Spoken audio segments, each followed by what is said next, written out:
Hello guys, magandang araw sa inyo. Dito po tayo ngayon guys. Magbibigay po tayo ng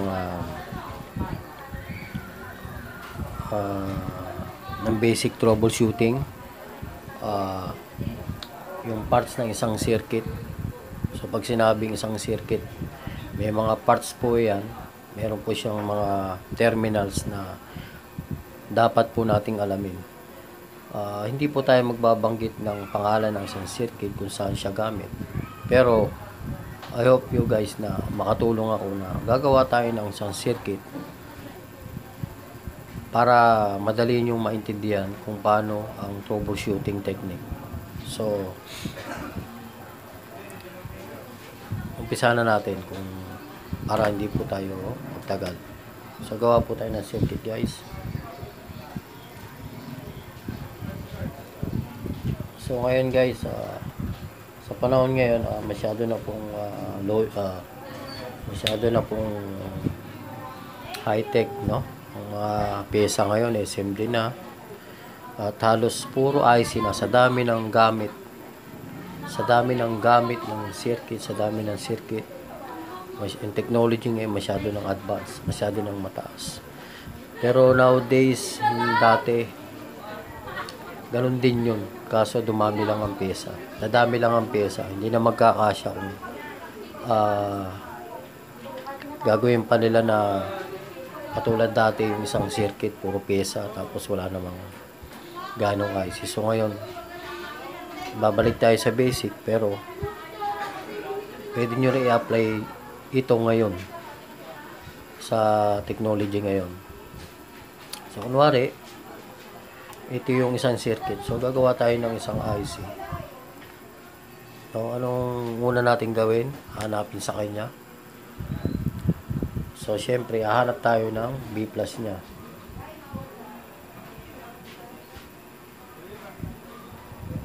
So, B plus na yun niya.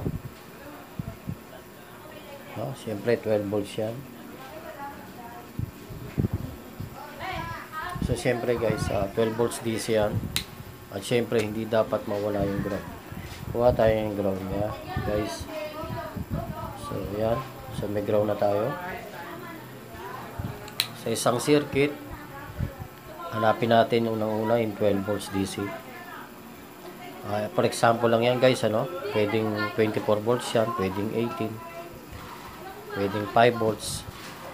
Depende sa circuit. Pero yan, example lang yan. 12 volts DC, B+. So, hahanap tayo ng ground. Pag nakita natin may ground, so ibig sabihin, may supply na siya. So, syempre, pangalawa, titingnan natin. For example, ito nga yung IC. So, syempre, hahanap tayo ng input niya. Syempre, dapat may input siya, guys.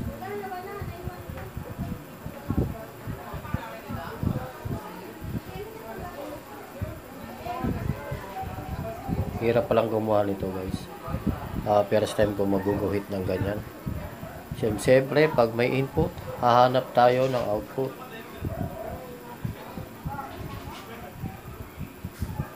So guys, nabubuo na yung circuit natin. May input, may output. Lahat ng circuit, may input, may output. Bigyan ko kayo ng logic dyan. Kahit sa simpleng remote control, guys, yung simpleng remote control, ang input nun yung pagpindot nyo sa buttons nya, at ang output nya lalabas yan ng transmitter LEDs nya, no? So pag output nya, papasok na naman siya ng input ng receiver niya sa TV o kung ano man, kung namang remote control siya. Input, tapos papasok na naman sa system control, sa controls niya, output na naman. So pag-uusapan natin yan guys. So, dito muna tayo sa circuit, ano? So sa isang circuit, meron laging supply, may ground, may input, may output.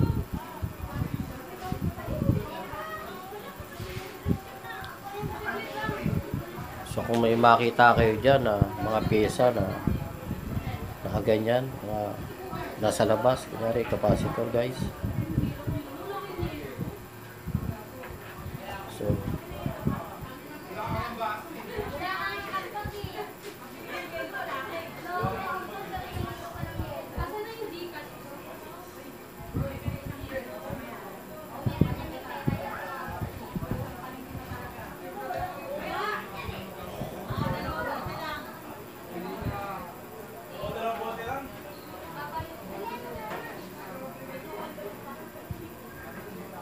magawa tayo yan.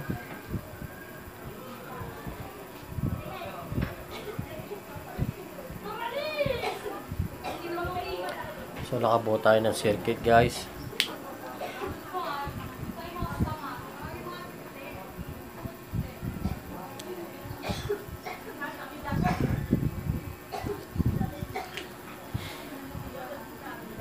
So ang troubleshooting nito guys, kung ano man circuit ito, titingnan nyo muna pag natuto na kayo yung mga o kung alam nyo umabo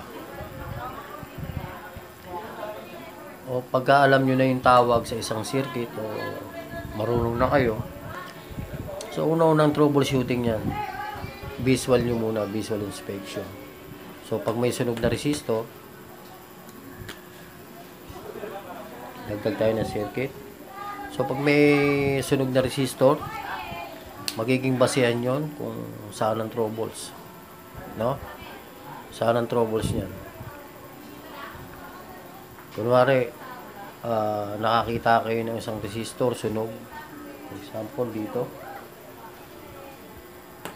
For example, itong resistor, pag sunog yan. So kung nakakabit siya sa isang IC, o kung sa transistor nakakabit yan,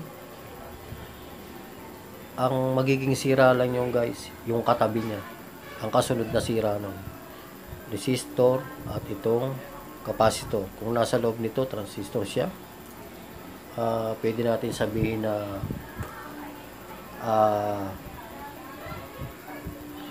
yun ang pangalawang problema. Hindi po kakalat yan. Nasa tabi lang po ng isang sunog, ng isang burn parts na makikita nyo. Kunyari capacitor sunog, or nakalobo, o sabog man yan, isang indication niya na yung katabi niya may problema rin. So kung sa IC siya nakakabit tulad nito, sigurado na ang IC niya may problema. So bago mangyari yon, pwede natin i-test supply yan kung mababa yung voltahe o hindi. Kung nakita natin mababa yung voltahe, so isang technique yan guys, pwede natin ikat yan. Ito guys, pwede natin ikat yan. Ito, ikat natin tong P plus na yan. Pag nakita natin nakakat na yan, sukatan natin yung voltahe dito, kailangan normal. Pag nakakabit yan, for example guys, nakita nyo sumabog tong capacitor, pero ang voltage dito na dapat DC, 12 volts DC, ay nakasukat ka, kunyari 9, bumaba siya. So ibig sabihin may internal leakage to, o internal shortage ang isang IC.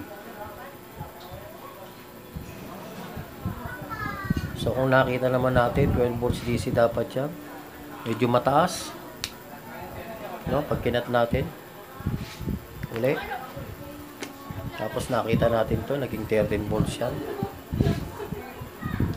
or sa example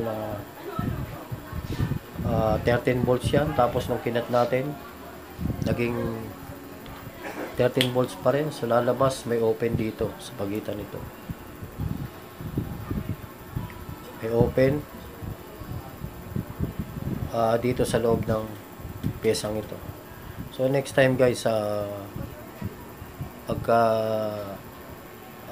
bibigay ako ng examples ng mga circuits para malaman din natin kung ano ba yung nasa loob ng bawat parts o ng isang IC. So yung IC, binubuo ng circuit yan, pati yung mga nakapaligid sa kanya, na meron siyang input and of course meron siyang output. At syempre hindi mawawala yung supply. So meron tayong tinatawag na yung multi-circuit sa isang IC o integrated circuit, na kung saan sa isang IC nandun na lahat. Meron na siyang control, meron siyang oscillations, meron siyang ganitong pyesa, etc. etc. Meron, sa isang IC pwedeng magkaroon ng 3 circuit. Pwedeng 4, pwedeng 5, depende. Ito, example natin, isang mono circuit na hindi tayo nagbigay ng isang pangalan, kundi naghalimbawa lang tayo ng isang circuit ay binubuo ng mga pyesa sa labas o puro pyesa kahit walang IC, or kung may IC, binubuo ng IC na yung IC na yun ay maraming pyesa sa loob na hindi natin nakikita. So importante makita natin yung voltahe sa isang circuit, makita natin ang ground, makita natin ang input, makita natin ang output. Importante po yan. So, i-trouble natin ang isang circuit. Pag nakita natin guys na hinang natin yung B+, at nakita natin na sumuka tayo ng voltahe kunwari. Dito nakita natin normal. Nakakita tayo dito normal voltage, tapos may ground, tapos meron naman tayong input, tapos wala tayong output. Sigurado sira itong pesang to, yung IC natin. So itong circuit ay sira. Ulitin ko guys, kung nakakita tayo ng supply, nakasuka tayo 12 volts example, tapos sigurado tayo may ground, tapos nakakita tayo ng input, nasukat natin, at walang output, sigurado sira ito guys. Sigurado yan. So gagawa rin tayo guys ng paano ba malalaman yung input sa output. Paano ba natin susukatin yan? Nasusukat ba yun ng tester? Anong klaseng tester ba yung panukot dyan? Digital? Frequency meter ba yung kailangan dyan? Analog ba? So guys, maraming pwedeng masukat natin yan kahit ng tester natin analog lang. Kung saan po kayo masanay, mas maganda masanay kayo ng digital, masanay din kayo ng analog. So guys, ulitin natin yung umpisa, paano i-trouble isang circuit. Meron tayong 12 volt supply, siguraduhin natin may ground, siguraduhin natin may input, siguraduhin natin may output. Bubulol ako guys. Visual inspection. Kung may nakita kayong sunog na capacitor, na resistor, no? May diode, gawa tayo ng diode guys. Mabuti gawa tayo ng diode. Gawa tayo ng pure DC natin siya.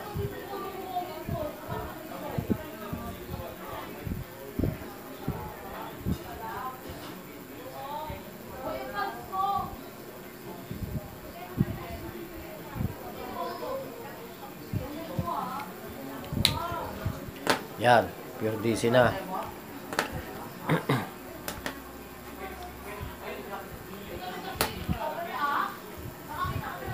So, i-trouble natin to guys. Kunwari sa isang unit, marami circuit doon, visual inspection tayo. So, may nakita tayo kunwari, ang capacitor niya ay Guys, ground to ha. Kaya ang capacitor niya isunod. So, sigurado yung katabi nun, pwedeng madamay. So, ito ang katabi nito guys. Ito, ground na to eh. So, ang katabi niya, IC. Kung ito, lobo, sunog, sigurado ang problema nito, IC. Kung pinalitan nyo, sinesting nyo ulit, no, 2 seconds, 3 seconds, nakita nyo, ganun pa rin, sigurado sira po ito guys.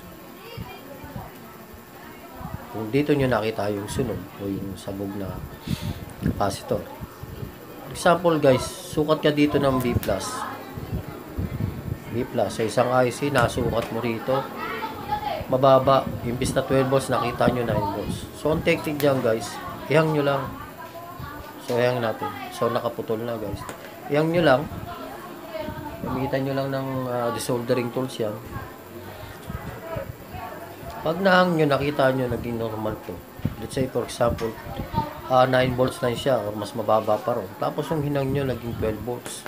Na imbis na 12 volts, 9 volts lang nasukat nyo. So, pag hinang nyo, naging 12 volts normal. So, ibig sabihin, ang may problema dito sa IC na ito, meron siyang internal leakage or shorted sa IC na ito. O kung puro pyesa man yan, ganun din guys. Yung kasunod ng B+, i-trace nyo lang yon ng bawat pyesa, sigurado yung katabi nun may sira, may shorted, may internal shorted. Sa loob po ng IC guys, tandaan natin, merong resistor yan, merong diode dyan, merong capacitors dyan, so merong oscillator dyan, pwedeng may IC rin sa loob ng mismong IC. So merong pwedeng sa loob ng isang IC, meron dyang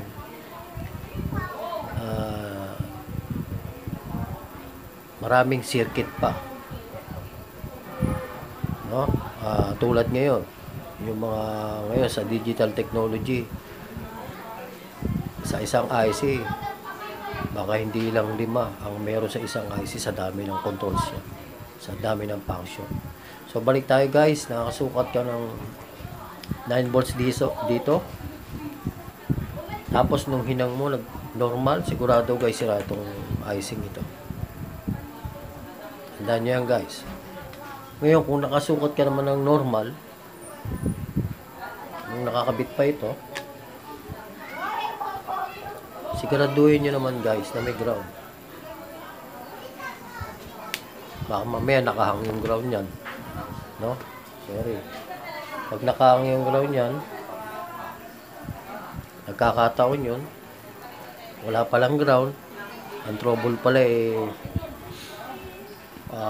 nasusunog lang, ang tawag dito, naluluto lang pala yung terminal ng IC sa sobrang init. So kailangan i-resolder lang, giging okay ni IC. So in visualize, gamit din kayo na minsan ng lente para makita nyo yung mga terminal ng IC kung nasusunog ba. Kung nakita nyo parang nasusunog na siya, so, sigurado guys, hinang lang yun. So pagka-test nyo yun, okay na. So ngayon guys, nakita nyo, kunwari sumukat kayo ng 12 volts DC, may ground naman. So nakita nyo, tapos marunong na kayo sumukat kunwari ng input, pero walang output. Pag walang output guys, sigurado dito rin ang problema sa IC na ito. So kung na-check nyo na yung mga nasa labas na yan, capacitor, resistor, so kung may diode pa rito, gawa tayo diode.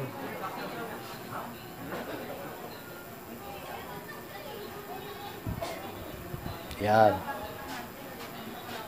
So nasukat nyo na yung diode sa labas. Tapos nung nakita nyo okay naman, walang output pero may input, sira po ito guys. So ang flow current natin sa kanang DC voltage guys pag ganito. Take note guys.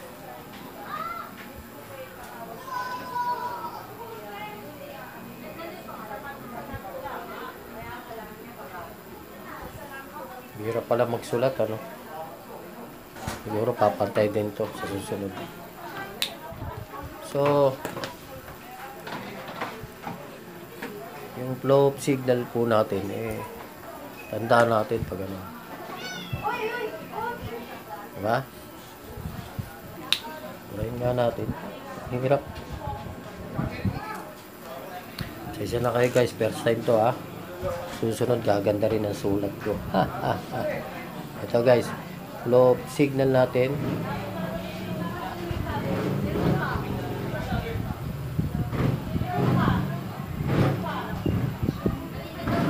No, flow of signal.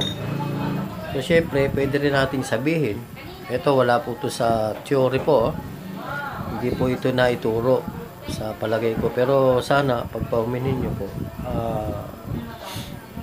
nagbibigay lang po ako ng opinion at dagdag informasyon puro sa inyo.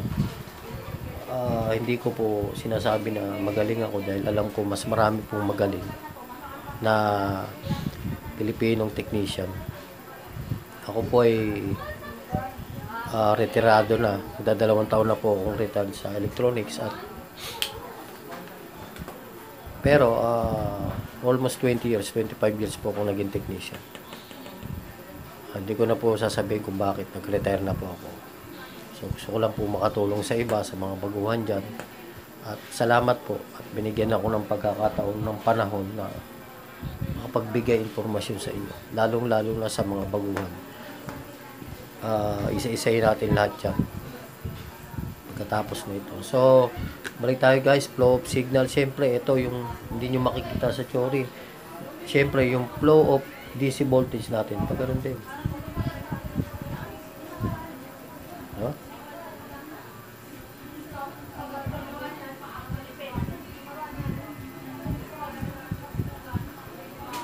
Yan. Flow of DC voltage.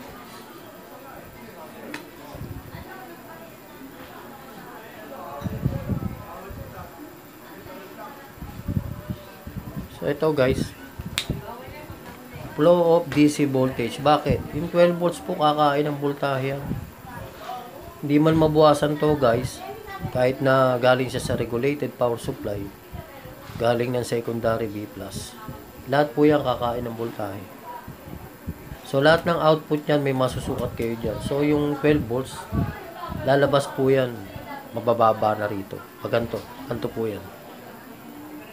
So, kung 12 volts DC, pag pumasok sa isang circuit yan, yung diode dito, makikita nyo, merong 3 volts, merong 4 volts, merong 2.2, may 1 volts. Sa output, meron kayong masusukat pa rin dyan. So, papaliwanag ko sa iyo kung ano-ano ba yan. So, meron kayong masusukat na DC, may AC, no? Kasi may signal po yan. Pag sinabing signal po, ang tinutukoy po dyan ay AC signal. So, pwede rin DC signal. Pero, sa susunod po ituturo ko sa inyo. So, ulit po tayo. Flow of DC voltage. Kahit na kung dito po yung sa kanan, no? Ginawa lang natin simula sa kaliwa. Basta ito, example lang ito ng para hindi kayo malito. Flow of signal, syempre input, output. Flow of DC voltage, 12 volts. DC, tapos output. Kakain po sila ng voltage. No, umpisa tayo sa una.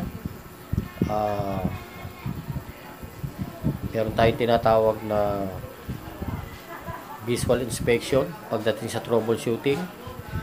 So, kung ano pong circuit yan, kung ano pong appliances yan, unit yan, tawag dito, high technology ba yan? Luma ba yan? Pag may nakita kang isang sunog na resistor, lalo kung sunog talaga, may nakita kang diode na shorted, sigurado yun guys. Yung katabi nun sira. Hindi man sira, sigurado siya lang ang sira, pero hindi na po kayo maliligaw nun, guys. Yan lang po ang sira, lalo kung nakadikit lang siya sa IC. No, guys. Kung may nakita kayong capacitor na shorted, sukatan nyo lang. Ihang nyo lang yan. Tapos palitan nyo muna ng ano. So, ituturo ko sa inyo yung continuity test, continuity testing, kung paano ba malaman kung may leak, may short ng isang IC. So, alam na ng mga magagaling na technician po sa atin yan, sa panahon natin ngayon. So, sa shoutout po tayo mamaya tungkol sa magagaling na technician sa panahon natin. Sa susunod na, tapusin na lang muna natin ito. No? Nakita natin visual inspection, nakita natin may sunog, katabi lang nung. Ang problema, nulit ko guys, katabi lang nung.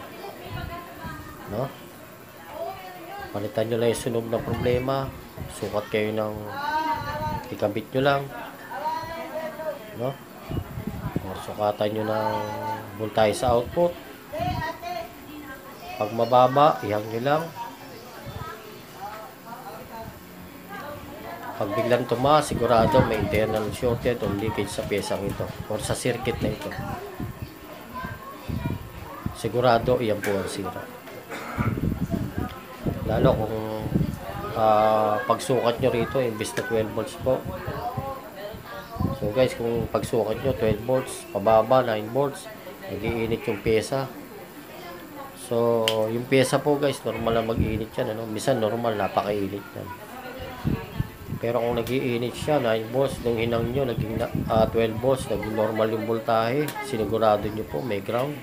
Sigurado, sira po ito. So, ngayon, nagtotrouble kayo, meron namang input siya, marunong kayong sumukat kunwari ng input na, tapos output, wala. Sigurado po ito yung sira. Ito po yan. No? Ngayon, wala pong input. Pag walang input, ano mangyari guys? Hindi po gagana, sigurado walang output. Pag walang input, sigurado wala pong output. Sumukat kayo ng voltahe, 12 volts DC. Tapos, nasigurado kayo, may ground. Tapos, walang output, hindi po gumagana yung circuito dahil walang output. Sumusukat kayo na output, wala. Ngayon, sumukat kayo rito, wala ring input. So, saan po ang problema? Siyempre, sa pinagmula ng input. So, sa susunod po, papaliwanag ko yan, gagawa po tayo ng video yan tungkol sa input sa output. Tungkol sa supply, yung flow voltage na tinatawag. No? Tapos, pag wala pong input, ito ba may problema? Maaari pong wala. Siyempre, maaring wala siyang problema. Pero may nagkakataon po, nagsasabay. Wala pong input, pero may problema rin siya. Pero bihira po yun. Pero pag nasukat natin, wala po tayong input sa isang circuit na ito. Wala po tayong, walang pumasok, walang lumabas. Sigurado po ang problema doon sa pinagmula ng yung papasok po rito, yun ang may problema. So, ano yung gagawin natin? Gusto nating ito gumana. So, may mga technique po dyan. Yung mga magagaling na technician po dyan sa panahon natin, alam po nila yan kung paano lagyan yan. At ituturo ko rin po sa inyo kung paano lagyan ng input to kahit na wala pong pumasok sa kanya. Lagyan natin na input to, itong terminal na to, para magka-output.